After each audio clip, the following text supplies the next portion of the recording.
yapıyorsunuz burada? Ya valla traktör çalışıyor. Traktör, bu işçiler ne yapıyor bu bayanlar? Orada toprak temizlik yapıyor.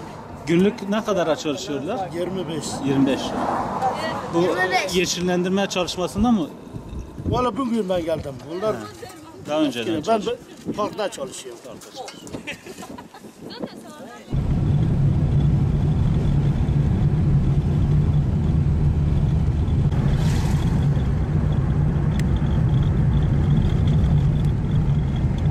Peki zor değil mi bu iş? Ama zor ama kolay. Zor tabii sıcak çok çalışıyoruz.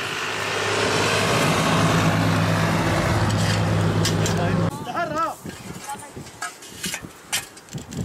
Her bir paşa çok gibi bakalım diyor.